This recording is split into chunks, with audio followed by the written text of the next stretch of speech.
Alright, what is up guys? Welcome to Paramecia, a One Piece fan cast where we review the latest chapter of One Piece and have a different One Piece related discussion every single week. My name is John. My name is Franz. And this week we are talking about chapter 889 in Unknown Mama. First off, we clearly don't know when the fuck anything is coming out at all, ever. Because this chapter coming out was, for some reason, a surprise to us, but that's beyond the point. We were fully expecting to have another discussion episode, and day before recording, we text each other. Franz texts me, he's like, hey, chapter actually came out, get ready. A surprise, but a pleasant surprise nonetheless. This chapter was pretty goddamn good. We got some action, and we got some explanations too. Yeah, for a lot of stuff. Yeah, so right off the bat, let's talk about the cover. This cover, the best one. The Leo arc is what we're getting into now, and they're being pirates. Yeah. Dude, Violet and Rebecca are in the back, just exactly how the reader is like, oh man, this is cute. This is the best. Oh my goodness. Yeah, Violet and Rebecca are making them their pirate clothes. They're sewing them the tiny clothes. I just want to know, they're part of the Grand Fleet. Are they going to get, a ship?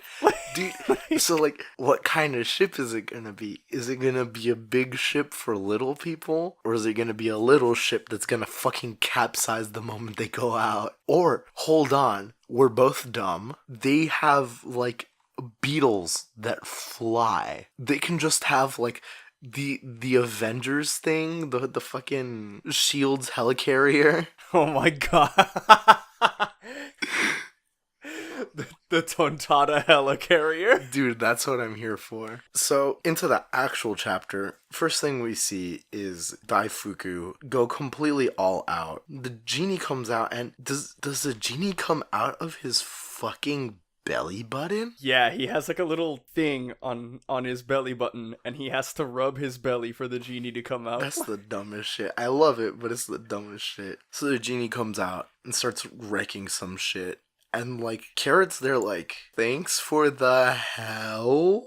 Yeah, I Daifuku, the third son, not one to scoff at. He's very powerful. He's just going way too ham in a situation where he needs to be more careful because he's Carrot's literally just dodging his attacks and baiting him into destroying his own fleet. So I know we've talked a lot about Oven's traps and how he only does shrugs, but Daifuku's the exact same, and I think that blood, the amount of pressure from his traps is constraining blood flow to his brain. Oh yeah, most definitely. Even his genie has stupid traps.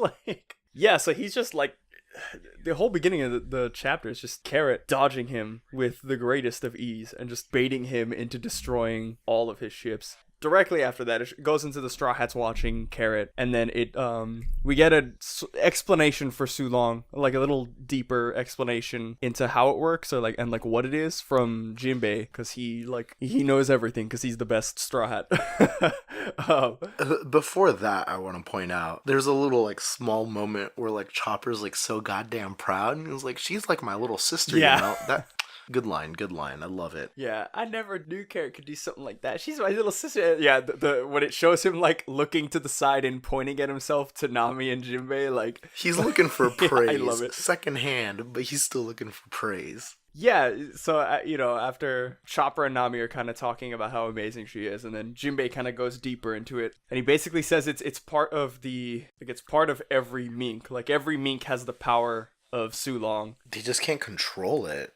For the most part. Yeah, it's you have to train to be able to control it. Yeah, so he has a line that he has a couple lines that I really like. So he says, usually when a mink transforms, it's no help to anybody. They lose their minds and simply destroy everything. And then he says, a mink unable to control that fights throughout the night and dies from exhaustion. That's the most hardcore shit. And that's probably what the whole Peckham, you're the only one that can control Peckham's when he's like that, whole illusion. Yeah.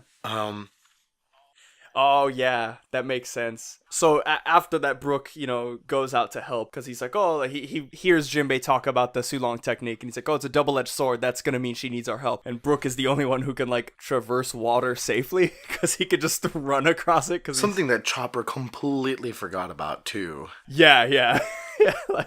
So yeah, he goes to help, but later on in the chapter, he goes to help. He picks up Carrot. Because Carrot's Sulong, as she continues fighting, there reaches a point in the chapter where she starts getting exhausted. And she knows herself, like, she needs to stop and everything. She's just like, yeah. Uh-oh. And I'm like, right on time, Brooke comes in and it's like, hey, you called, you want some help? I got some help. Yeah. I really liked that she knew her limits with it. Because there's a lot of... I don't know. I just really appreciated that from Oda because there's a lot of shows and like a lot of manga or like anime where somebody would go into a power up and it's the shonen trope like, oh, like I'm going to give everything I got and then win, and then when they win they're like dead because they gave everything they got. Cough, Luffy. They're just like exhausted. Yeah, Luffy's doing better with Gear 4th now. Like now he's using his learning little his noggin, limits, yeah.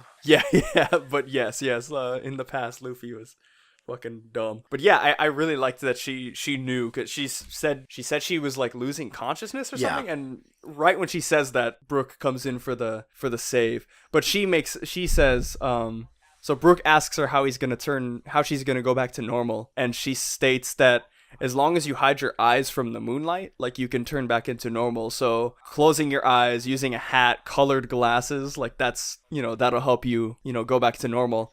And when she said that, I immediately thought of Peckham's because, like, I know the glasses are there for, like, the gag for his beady eyes, but also, if he can't control it and he's under Big Mom's, like, pirate crew, he would probably be like, yeah, I'm gonna wear these so I don't accidentally kill everybody. Like, I didn't even notice that. I thought that was cool. I mean, I don't know if it's, like, confirmed or not. No, shut the fuck. It's confirmed. It's gotta be. Yeah, shut up. It's confirmed. Yeah, so basically, that's pretty much, like, the entire arc. Like, that's pretty much all that happens with Carrot. She goes on, like, she destroys the ship, Brooke saves her, and then they make it back to the Sunny. We're kind of jumping around, but let me jump back to, after Brooke leaves to go get her, it shows Big Mom. She's really wheezing, and she's just calling Zeus and Prometheus. And then Perospero's freaking out. He's like, he's literally telling everybody in the Charlotte family, like, I don't know. Like, I've never seen this before. Like, and that's like that really drives the point home because he is the eldest member of the DK crew. And, because of that, like, they really look at him as far as like how to deal with Mama in these kinds of scenarios, and he's freaking the fuck out. Yeah, he, of all the family members, he would be the one that would know, like, everything about this, and he's just kind of like, I don't know what the fuck's going on. And then we get into another, so Bava-Ra comes, like, is next to them, and he's talking to Perospero, and he basically tells Perospero that they've gotten word that the cake's on its way. But the ship that the cake is on is Beige's ship. And Perospero is like, we can't trust the cake. To him, the cake is off the table now. Like, they can't trust it because, Beige tried to fucking murder her. Yeah. So that's going to be like a whole thing a few chapters down. I really want to see how it plays out because I feel like it's still, like, Sanji's going to prevail in all of this. Yeah, definitely. And, like, probably something that, like, like, I'll eat a piece of the cake or something, or, like, there's some shit like that. It could be as simple as that, or it could be some fucking... Yeah, so some giant ass pull. Yeah, so they say they can't trust Beige's ship, like, they can't trust the cake because it's on Beige's ship, and then immediately we go into Sanji and Beige arguing about, like, because Capone wants to put, like, bombs or poison in the cake, and Sanji's like, no, like, don't fuck with my cake, dude, like, this is my cooking. And it just ends in a gag. Like, he feeds Capone the cream, and then Capone's like, like he has an orgasm. His entire crew's like guns pointed at Sanji, like, what the fuck did you do? Yeah. And Sanji's like, look, if you want to kill her, that's fine, but do it after I feed her. And then Pudding has another orgasm. Yeah, after that, it really just goes into, like, the final act of the chapter, where Brooke and Carrot make it back to the ship. Everybody's, like, praising Carrot. And Zeus and Prometheus, like, appear, and Big Mom fucking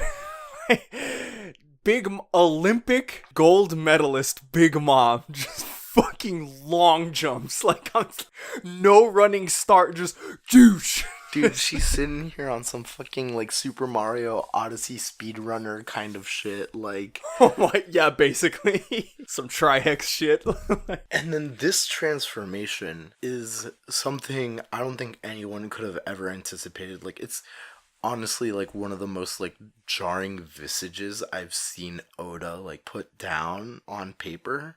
Like, so... Prometheus goes into Mom's hair and just is this frightening fucking, like, whole thing. And, like, Napoleon is in sword mode, and I fucking forgot that he had a mouth in sword mode. Well, yeah, he's been in sword mode before, but before the mouth was still on the hat, and this time, like, the mouth and the eyes are on the, like, this is, like, final form, like...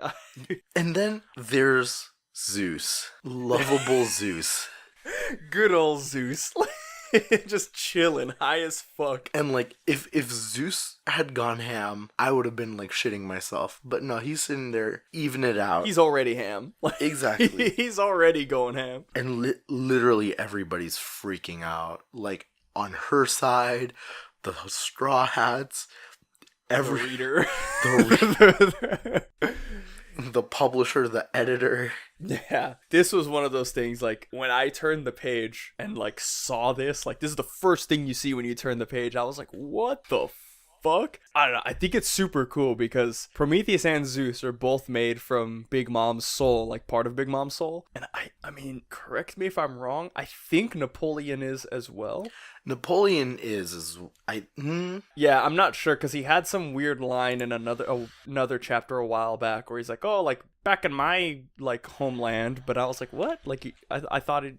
anyway, I don't know. Anyways, point is, Prometheus and Zeus are definitely they're part of Big Mom's soul, and I feel like all of them together like this is, like, Big Mom's, like, super form. Like, I feel like Big Mom, it's kind of a thing where, like, Big Mom, I guess unintentionally, or maybe intentionally, she, like, limits her power, if that makes sense. You know what I'm saying? Like, yeah, she split up her soul into 3 separate entities, like her, and then she gave pieces of her soul to Prometheus and Zeus. And I feel like just innately she's not as strong as she could be with those two together with her again. So I think that my thought process is that this is what that is. Like, this is both of the pieces of their souls going back into Big Mom, and she's getting, like, Super Saiyan.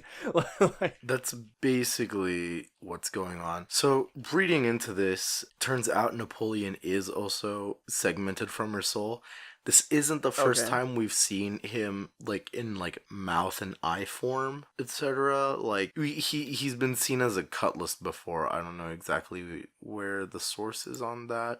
Chapter 855, apparently. And we've also seen him as a longsword on covers and stuff, and, like, at the whole beginning of this mom going nuts. Okay, yeah. I don't know. This form of hers is, like, crazy. Dude, she lands straight on the deck. That's what fucks me. So she Mario jumps again. She hits it with the triple sequence Mario jump, like the ha ha woohoo, like she does the third one, lands straight onto the Sunny, and man, she's just asking for the cake. And there's 2 things I want to point out. Like, everyone's looking freaked out, and Jinbei's the boss right now, and he's like, we might have to abandon ship. If it comes to that, like, yo, fuck the Sunny, like, we might have to abandon ship. Which is, like, the craziest thing, because, like, okay, so Brook can walk on water and ostensibly carry fucking Chopper, I guess, in his lightest form. Yeah. But, like, even still, like, what if that, like, weighs him down and he can't, like, carry anybody? Because, like, the only reason he can walk on water is because he's so light. So if that puts it out of the question, yeah. Brook is all right. Fucking Jinbei would have to carry Carrot because she's dead, Nami, and Chopper. Well, Nami could swim, but, like... Well, because if Chopper transforms back into his normal form, I'm pretty sure Brook might be able to carry Carrot and Chopper. Maybe, yeah. I feel like there's no way Chopper's that heavy in that form. Like, yeah, true. Regardless, that's the other thing I wanted to get into when you mentioned Brook. So Jinbei is like, bro, like, he's the only sane one. We might have to get out of here. And I just want to say, like, so it shows Nami's face. Nami's, like, in disbelief. She's like, yo, like, we're fucked. Like, Chopper can't even say anything. Carrot's already dead. My man Brook is, like, ready to square down. He's like, yo, I fought you once before, bitch. Let's go. It.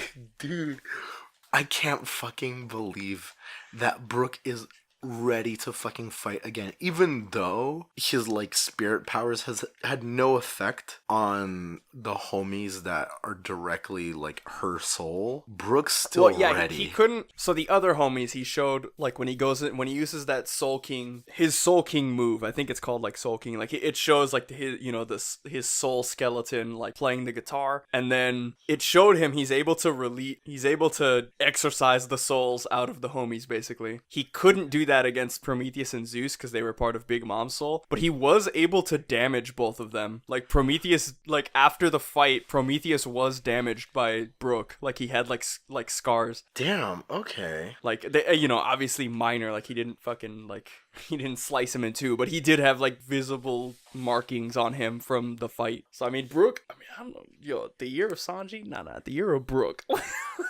Dude, Brook's the MVP. Literally the only person we can assume to have gone 1v1 against Big Mom and quote unquote lived to tell the tale. He went 1v1 with Big Mom like towards the beginning of this year, and then fucking Brook's a boss. Like Brook's the best Straw Hat. Yeah, Brook's ready to square down, and I mean that's where the chapter ends. It just kind of leaves us on this. I don't know if again, because we don't know shit, and they keep surprising us as when these chapters come out. If 2017 ends with this chapter, I would not mind at all, because this is like a really good cliffhanger ending. Because it's like they're boned.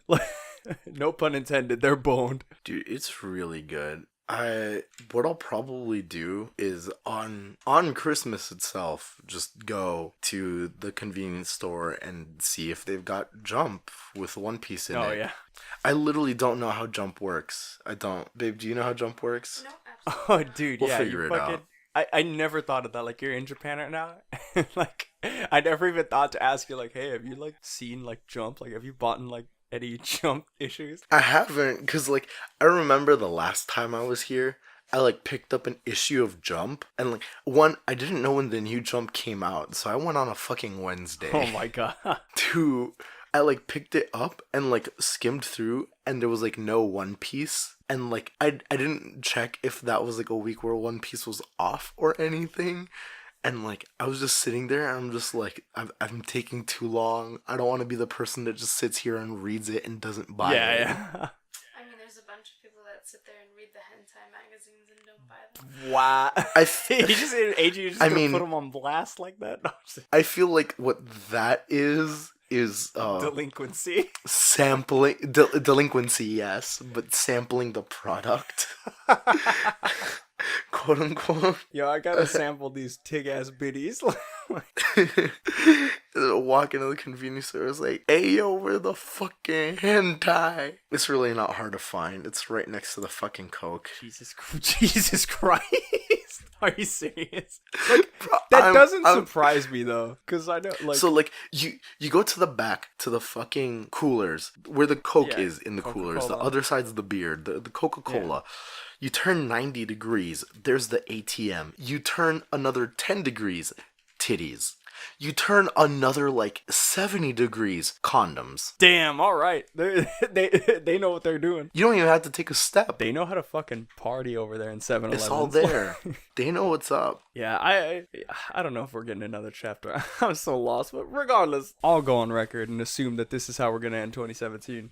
I think this is a really good place to end it. I get that. That was pretty much it. That was it for the chapter. Not pretty much. That was it. Like I said, it was a short chapter, but there was a lot of stuff that happened to progress the story forward. So I guess it was just diving right into the discussion. The first thing I wanted to bring up, because you had talked about it before we started recording, this whole Big Mom getting the cake sequence of events. How do you think this is gonna play out? Because I feel like this kind of this is the climax of the arc, but there's a lot of variables that are still like unanswered. Like you said, there's too much we don't know right now, but I feel like it can go like one of two ways, in that she gets the cake, and then in that flowchart, I feel like there's two more options, and then she doesn't get the cake, and in that flowchart, there's another 2 options. Okay, so let's just run through getting the cake first, I guess. Okay. So they get the cake. In my mind, the way it plays out is that they're off scot-free, either because mom loves the cake so much where she's just like, oh yeah, like, whatever, Sanji saved the fucking day, essentially. Or she, like, falls asleep because she just exhausted literally every cell in her body has just been eaten up. And then there might be a situation where she doesn't let them go, which I feel is pretty likely, in that it's either like, you know, she doesn't like fall asleep or pass out or something. Yeah. And she's like, oh wow, you guys tried to kill me. Get back here. Ah. Yeah. Or it's like, damn, this cake is fucking good. Sanji, you're my slave now. Give me that cake, bitch. That shit good. So I'm kind of afraid of that scenario happening because, like, it's almost as if without the whole political, like, marriage thing going on, we're back at square one. And I don't think Oda would do that, but yeah, I still feel like it's a possibility. There's... They've fucked with Big Mom in so many ways, like so much, that even if she gets... Okay, so I think she's going to get the cake. Like, I think that the cake is going to be fed to her somehow, either forcefully or she's going to just eat it. Because Perospero saying that he can't trust the cake. But mom is running on blind rage. But she has feeding frenzy right now, and I think as soon as she sees the cake or smells it or anything, she's going to go to eat it. And if Perospero tries to stop her, she might kill Perospero. Like, she might fucking eat him and be like, no, fuck you. Like, give me this fucking cake.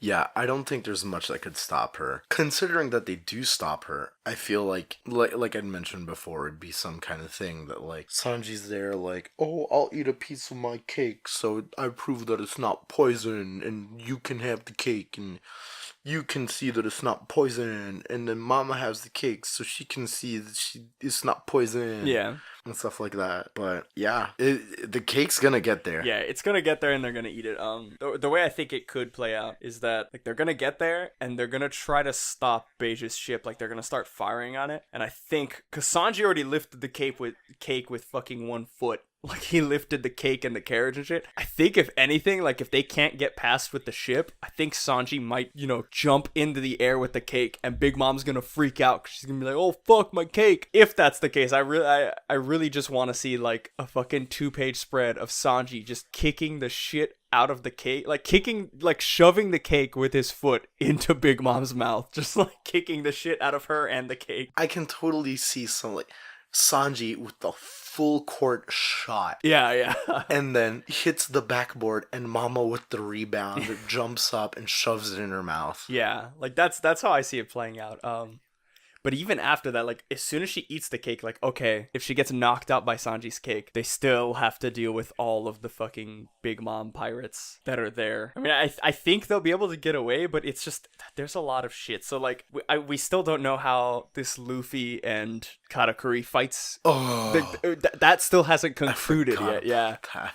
And even when it does conclude, so when Luffy beats Katakuri, like, there's no mirrors on the Sunny. Like, they broke them all because they didn't want Katakuri getting on the ship again. So I don't know if they're gonna loop back to Cacao Island, or, like, I feel like if they feed Big Mom the cake, like, their only option is to just escape. I don't think they can make it back to Cacao Island to get to get Luffy, if that's the plan.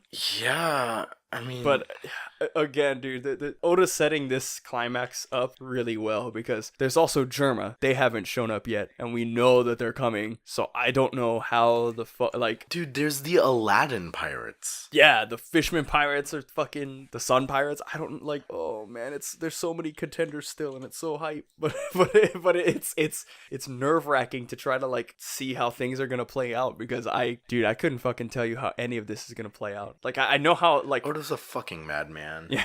Yeah, Oda's a monster. I don't know. Germa, the only thing, maybe, at least the way things are right now, the way I see it is maybe... So Luffy beats Katakuri, and they leave. Right. And maybe Luffy, because Germa's heading to Cacao Island. They're not heading out to sea. They're not heading to I don't think they know about the rendezvous. Because when Perospero told them the plan unknowingly, he told them that, like, they're making a cake on Cacao Island or something. Or no, he said Beige's ship was heading towards Cacao Island or something like that. They mentioned Cacao Island, and that's where they were going. So the only thing I think is maybe if Luffy beats Katakuri and ends up making it onto Cacao Island, maybe he meets Germa there, and then...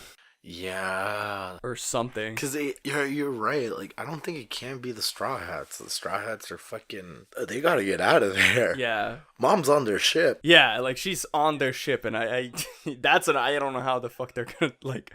Dude, I don't know. It's wild. Like, I don't know how Germa's gonna play into this. I think if Luffy beats Katakuri, my gut feeling right now is that he will make it to Cacao Island, thinking that they're going to be there, like the Straw Hats. And he's going to end up finding Germa there, which would, like, that would be, that goes into kind of another thing. I know we talked about the Reverie in the discussion, so I'm not going to get super deep into it, but there was people talking about, like, the Reverie might be the first, like, arc without Luffy as a protagonist, like, without Luffy there, like, the first arc ever in One Piece where Luffy's just not there. Yeah. And I can see that. Yeah, I definitely think the Reverie could stand on its own two legs.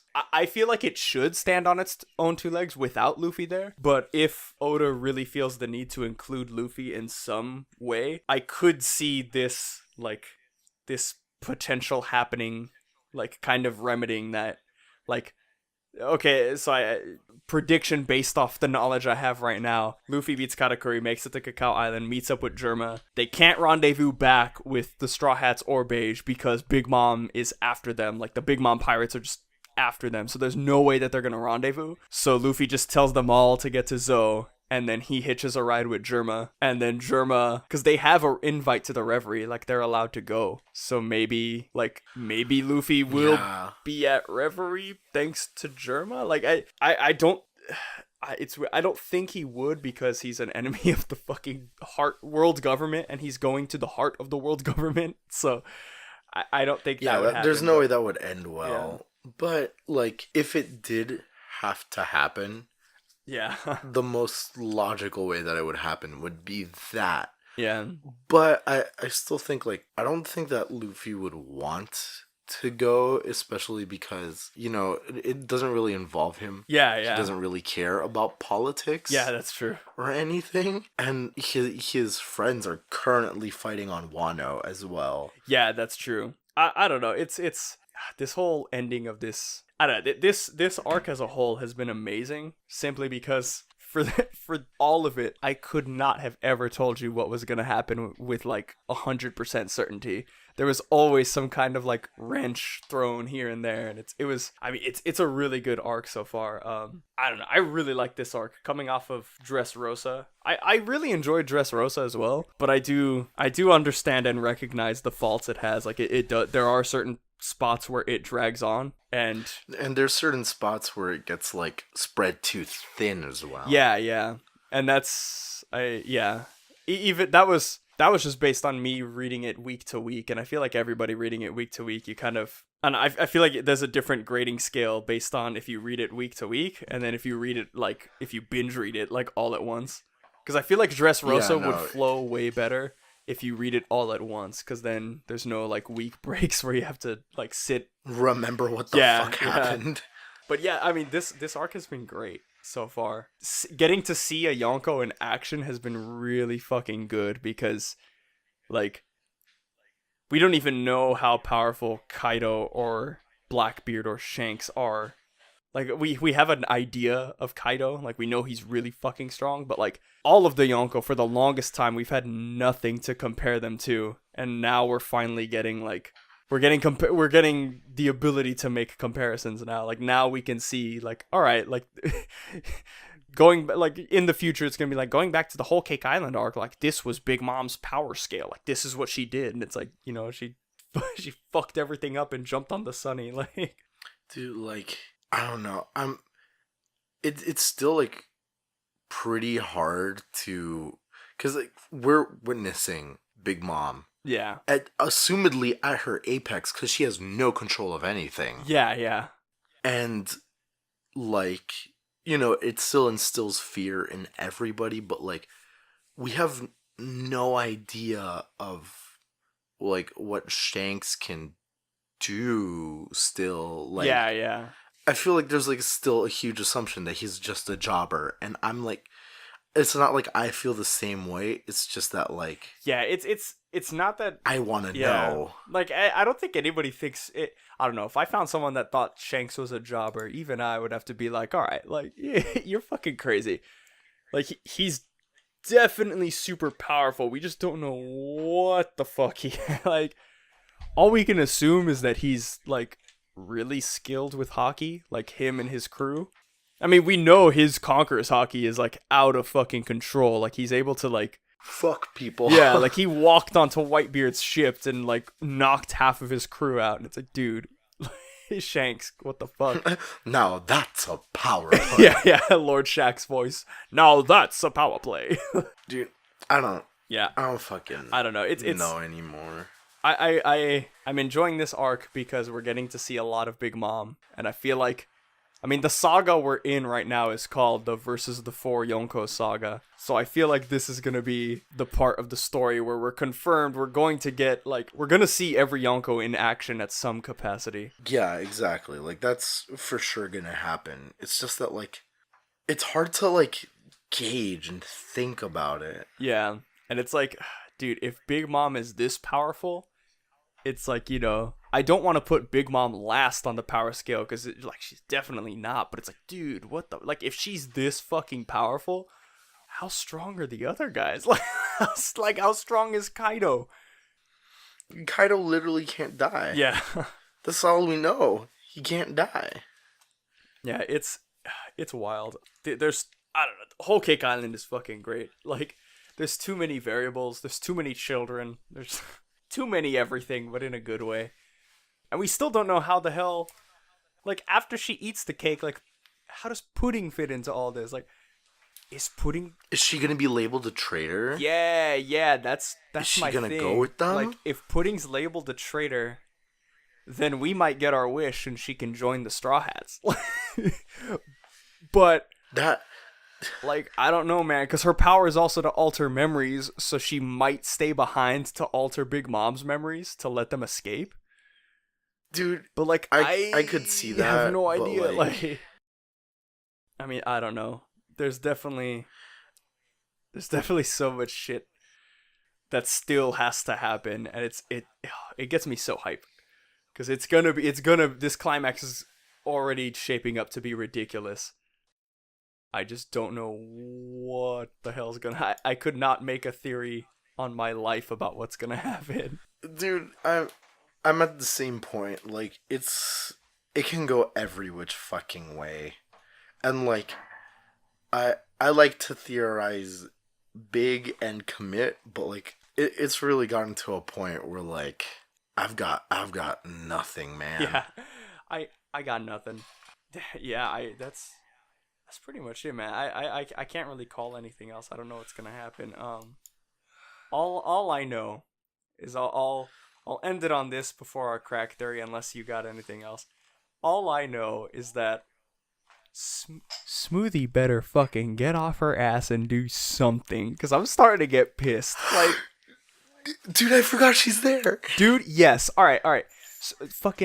Spoilers for anybody who hasn't seen Star Wars Episode 8, The Last Jedi. Ooh, I'm taking my headphones off. Shit. It's not going to be that big of a spoiler. All you have to know is that my headphones are back on. Captain Phasma's... He drinks the titty milk. Yeah. Dude, that's how this arc's gonna end. They're just gonna find a weird titty monster and drink its milk. Luffy's gonna drink the titty milk. Babe, no. No, all you have to know is that fucking Smoothie is being a real Captain Phasma right now. She's a jobber. Like, that shit pissed me off. Wait, welcome to our episode 8 Last Jedi podcast. Did she not do anything in this movie? Oh, you know what? I don't even think it's a spoiler because there's nothing to spoil because she doesn't do anything. But, so, Yes, I felt the same way in the theater, and then all I could do was So laugh. the whole thing, they marketed her as like, she's a female stormtrooper. Yes, She's gonna be an exciting character, and like, you know, they hyped her And up, you know and you know, what? I got pretty hyped in episode 7, and she did nothing in episode 7, and now it's episode 8, and she still has done nothing. It's episode 7. She doesn't do anything. In episode 8, not only does she do nothing, she doesn't even take off her helmet. Like she gets bodied. She gets hard bodied. Like she gets bodied for a gag. Like, I'm not joking. Like, it's Dude, what the fuck? she gets fucked up. Like, I love the actress that plays Phasma, but like, Babe, do you want to see episode 8 tomorrow? There's a showtime at 2:25. Or we could watch Yokai Watch. watch Yokai Watch. What the fuck? Like, dude, what the fuck? Little Alchemist. Yeah, sorry, Oh, yeah. sorry to spoil anybody who hasn't seen episode 8 yet, but Captain Phasma's a jobber, and if she was your favorite character and you thought she was super cool, like, my condolences. Sorry, My I guess, condolences. yeah. Find a better character. Like, Dude, man, fuck it. It's bad. yeah. Like, I remember saying episode 7 was a straight up, like, 6 out of 10. It was a good movie.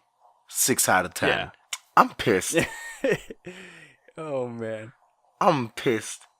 Crack theory of the day. Have a great week, etc.